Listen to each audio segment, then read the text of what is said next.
right now, the Cuban flag is flying over what is now its embassy in Washington, D.C. This was a parade this morning. This is the first time that the flag tops the flagpole there since 1961, when the U.S. severed ties with the communist country.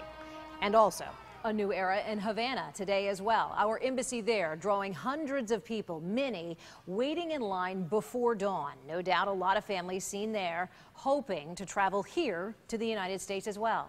My colleague, News Channel 5 anchor Michael Williams, is in Miami's Little Havana this evening, gauging reaction from there. Michael? Good evening, Shannon. How we are seeing generational change. Just a small knot of people at the famous Versailles restaurant here in the heart of Little Havana.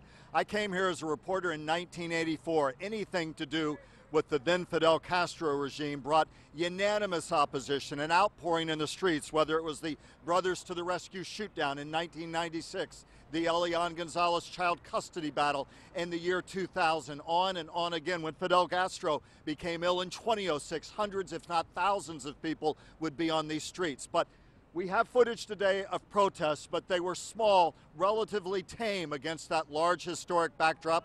Yes, people condemning the Obama administration here, a small knot of protesters saying that essentially the Obama administration gave Cuba what it wanted, an opening of diplomatic and economic relations, and little in return in terms of human rights promises or the like.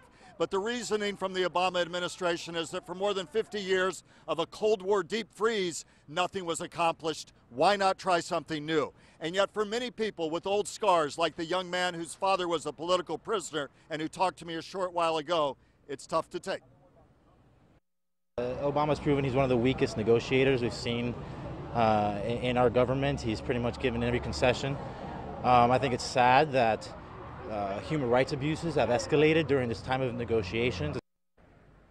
The young man referring to recent reports that more dissidents have been jailed of late on the island. You see the sign, Obama, the wrong hero, wants to make the deal with the devil. But let me emphasize, you've heard this all day long here and in Washington. You'll hear it at 6 from another young man, a Cuban American I talked to right here, who feel differently. They're diametrically opposed to continuing what's gone on for 50 plus years. They say it's time for change, and that perhaps that will bring the kind of change diplomatically, economically, and for freedoms on the island that they so desperately want, and they're willing to give this a try. We'll continue to see how that plays out. Again, a small knot of protesters. You see middle-aged and older Cuban-American gentlemen, no doubt over their Cafe Cubano, talking about the historic day today in Havana, in Washington. The flag will fly, the U.S. flag, over Havana, Cuba, August 14th. Today, the Cuban flag flying over our nation's capital, a day few could scarcely have imagined even a decade ago. We'll have much more coverage,